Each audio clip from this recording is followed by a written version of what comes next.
नमस्कार दोस्तों। आपने महसूस किया होगा कि जो लोग अच्छे कर्म करते हैं वो परेशान रहते हैं, वहीं जो बुरे कर्म करते हैं वो खुशी से रह रहे होते हैं।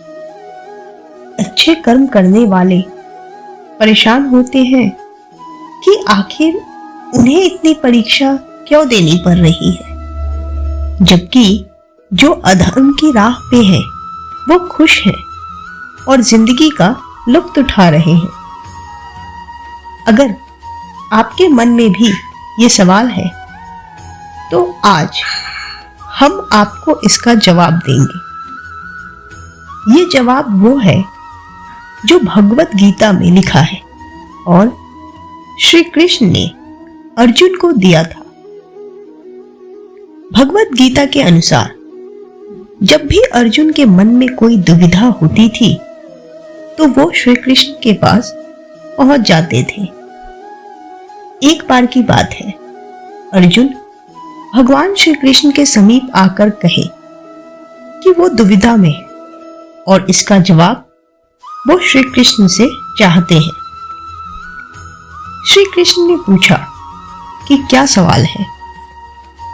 अर्जुन ने कहा, मुझे ये जानना है कि अच्छे लोगों के साथ हमेशा बुरा ही क्यों होता है, वहीं बुरे लोग खुशहाल दिखते हैं। अर्जुन के मुंह से ऐसी बातें सुनकर श्री कृष्ण मुस्कुराए और कहा, मनुष्य जैसा सोचता है और महसूस करता है वैसा कुछ नहीं होता है, बल्कि अज्ञानता की वजह से वो सच्चाई नहीं समझ पाता है। अर्जुन उनकी ये बात समझ नहीं पाए और इसके बाद श्री कृष्ण ने क्या कहा, चलिए वो जानते हैं।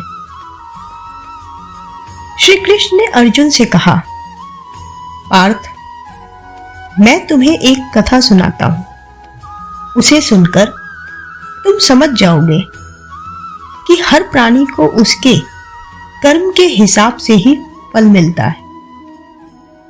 प्रकृति हर किसी को अपनी राह चुनने का मौका देती है। अब वो मनुष्य की इच्छा पर निर्भर करता है कि उसे धर्म की राह चुननी है या अधर्म की। कथा शुरू करते हुए श्री कृष्ण ने कहा, एक नगर में दो पुरुष रहा करते थे। एक पुरुष व्यापारी था जिसके जीवन में धर्म की बहुत महत्ता थी। वह पूजा पाठ में यकीन रखता था।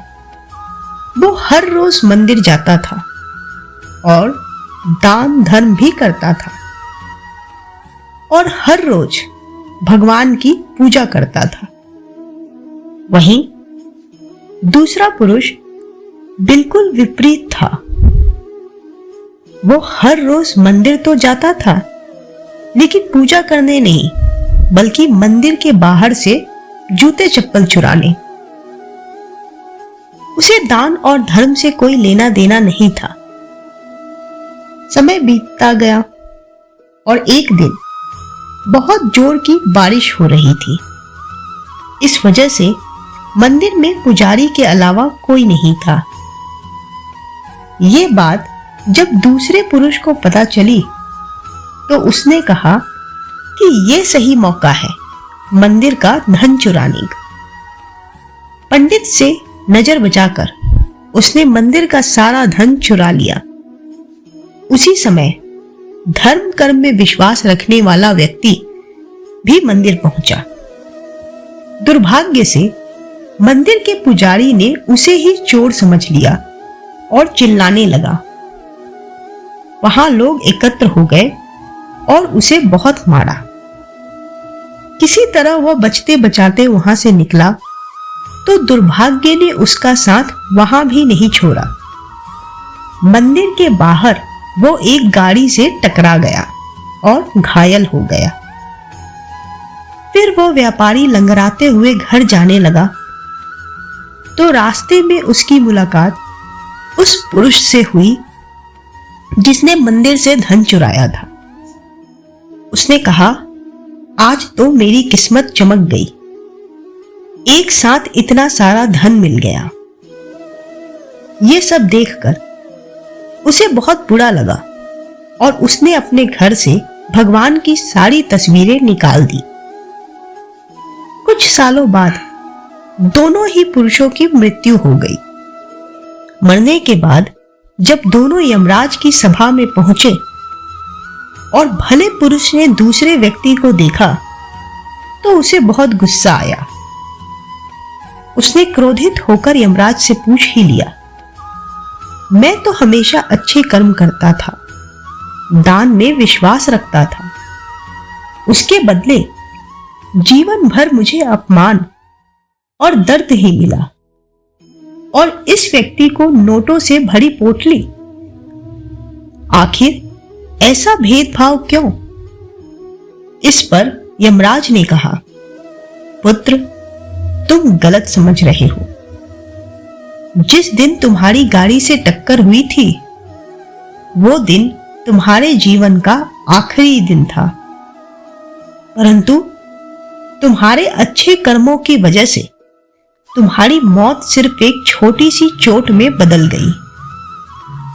तुम इस दुष्ट व्यक्ति के बारे में जानना चाहते हो?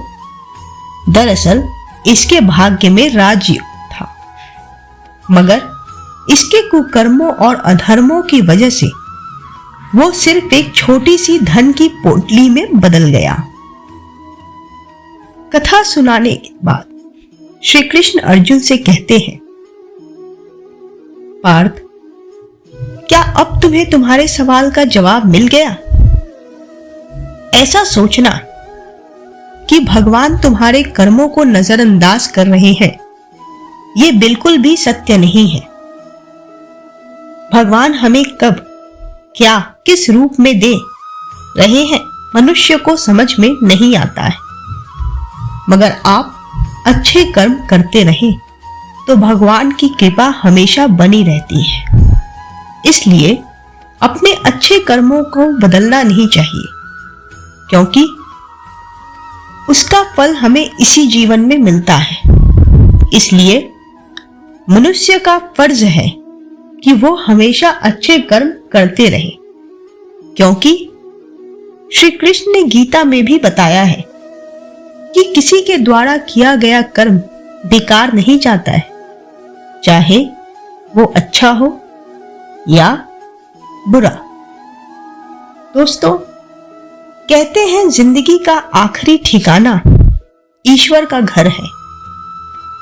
इसलिए जितना हो सके अच्छे कर्म कर लो, क्योंकि किसी के यहां खाली हाथ नहीं जाया जाता।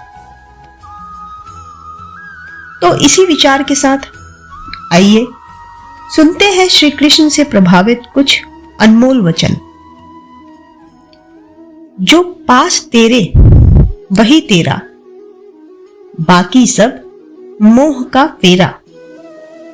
तू क्यों समझ ना पाया, तन मिट्टी है मन माया। माधव कहते हैं, सारा वक्त लगा दो अपना वक्त बनाने में। हर चीज और घटना के होने देने के लिए ईश्वर के पास कारण होता है। हम कभी उसकी बुद्धिमत्ता को नहीं समझ पाएंगे, लेकिन हमें तो सिर्फ उसकी इच्छा पर भरोसा करना होगा। जिस बात से डर लगता है उस क्षेत्र में अपना ज्ञान बढ़ाना आरंभ कर दें, क्योंकि डर सदैव अज्ञानता से उत्पन्न होता है। गीता में लिखा है, मोह उसी का करो जिस पर आपका अधिकार है। जिस पर आपका अधिकार ही नहीं, उसका मोह भी नहीं करना चाहिए। माधव कहते हैं कि मुझे अगर समझ पाओगे तो मुझसे बेहतर दोस्त कोई नहीं मिलेगा। समस्या का समाधान इस बात पर निर्भर करता है कि आपका सलाहकार कौन है। यह बहुत महत्वपूर्ण है क्योंकि दुर्योधन शकुनी से सलाह लेता था और अर्जुन श्री कृष्ण से। धैर्य रखना और निराश मत होना कभी भी, क्योंकि जिसने तुम्हें लिखा है वो इस ब्रह्मांड का सबसे बड़ा लेखक है। मैं जानती हूं कि परमात्मा मुझसे ऐसी कोई चीज नहीं देगा जिसे मैं संभाल ना सकूं। मैं तो बस ये इच्छा करती हूं वह मुझ पर ज्यादा भरोसा ना करे। मन से ज्यादा उपजाऊ जगह और कोई नहीं है, क्योंकि वहां जो कुछ भी बोया जाएगा बढ़ता जरूर है, चाहे वो विचार हो, नफरत हो या फिर प्यार हो। जिसको जो करना है वो दिल खोल के कर ले, पर याद रखे कर्मों का हिसाब यही देना पड़ता है। दूसरों के हर आंसू का हिसाब दोषी यही भरता है। श्री कृष्ण कहते हैं, इंसान के बर्बाद होने का 6 कारण है: नींद, गुस्सा, डर, थकान, आलस्य और काम टालने की आदत। राधे राधे। दोस्तों, आज के वीडियो में इतना ही। मिलते हैं अगले वीडियो में। तब तक आप अपना ध्यान रखें। चैनल पे नए हैं तो प्लीज चैनल को सब्सक्राइब करें और हमें सपोर्ट करें। वीडियो पसंद आई हो तो हमारी अगली वीडियो देखना ना भूलें। धन्यवाद।